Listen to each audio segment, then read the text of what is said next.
Sommige mense weet dat Yeshua nie God kan wees nie, maar dat hy net die seun van die Vader is, wat namens ons kon sterf het.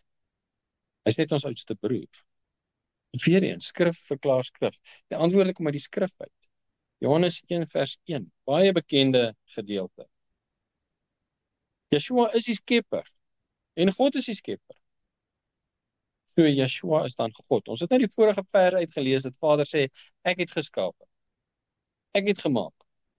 Nou kom ons by Johannes 1, en dan sien ons, in die begin was die woord, en die woord was by God, en die woord was God. Hy was in die begin by God. Alle dinge het deur hom ontstaan, en sonder hom het nie een ding ontstaan wat ontstaan het nie. Van wie word hier gepraat? Wie was in die begin by God? Die woord. Ok, so nou wil ons nou dalk nog 'n vyfde God maak hierso, naamlik die woord. Maar wie is die woord? Want alle dinge het deur die woord ontstaan. Nou dit weet ons, as ons Genesis lees, dan sê hy, en God het gesê, en dit het gebeur, en God het gesê, nou is hierdie praat van hom nog 'n God. Vers 4 sê, in hom was die lewe, en die lewe was die lig van die mense. Nou wie is die hom wat in vers 4 van praat? Dis die woord. So nou dis nog 'n God. In die begin was die woord, en die woord was by God.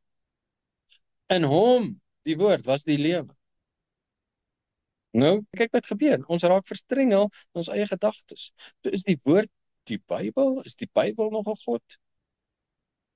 Of is die woorde wat God spreek nog 'n God? Vers 4, in hom was die lewe, en die lewe was die lig van die mense. En die lig skyn in die duisternis. En as ek nou ekstreem wil raak, dan kan die lig nou nog 'n God wees. En die duisternis het dit nie oorweldig nie. Daar was 'n man, Johannes die Doper, van God gestuur, wie se naam was Johannes. Hy het tot 'n getuienis gekom om van die lig te getuig. So sien, die lig is nie nog 'n God nie, sodat almal deur hom sou glo. Johannes was nie die lig nie, maar hy moes van die lig getuig. Die waaragtige lig wat elke mens verlig, was aan die kom in die wêreld. Wie was aan die kom in die wêreld? Die woord. En die woord is die lig. Hy was in die wêreld. Wie? Die woord. Hy was in die wêreld, en die wêreld het deur hom ontstaan. En die wêreld het hom nie geken nie. Wie was in die wêreld? Die seun.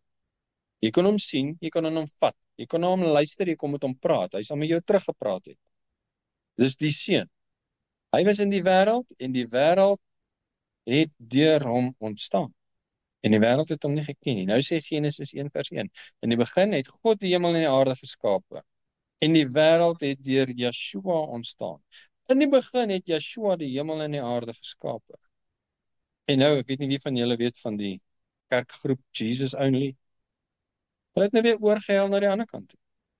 En die seun is alles.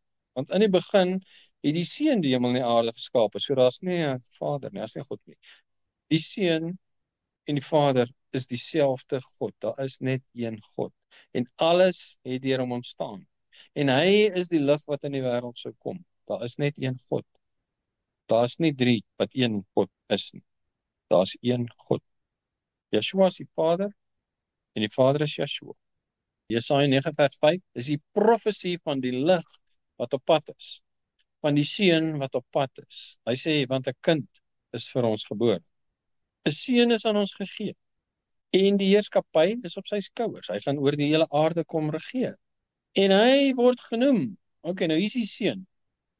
Dis Yeshua. Hy loop op die aarde. Hy het sy disippels, hy het sy volgelinge, hy leer hulle. Wat is sy naam? Hy word genoem wonderbaar. Ok, so daar's nou nog iemand wat wonderbaar genoem word. Want die engel van Jahwe het van Manoa gesê, hy het gevra, wat is jou naam? Toe sê hy, wat vra my naam as ek wonderbaar is? En hier is die seun, sy naam wonderbaar. En sy naam is raadsman. So ek by hom raad kry, moet ek nou by hom raad kry, of ek by die Vader raad kry? En hy word genoem sterke God. Jy sien, daar's 3 gode. Want hier is die kind, en hy is sterke God. Maar hy word ook genoem ewige Vader. Ons het nou 2 vaders. En ons is verstrengel in ons gedagtes. Yeshua is die seun, en hy loop op die aarde, en hy word genoem ewige Vader. Want die Vader en die seun is dieselfde God. Dis nie 2 gode wat een God is nie. Dis een God. Hy is die seun, Hy is die kind wat vir ons gebore is. En hy word genoem Ewige Vader, want hy is die Ewige Vader.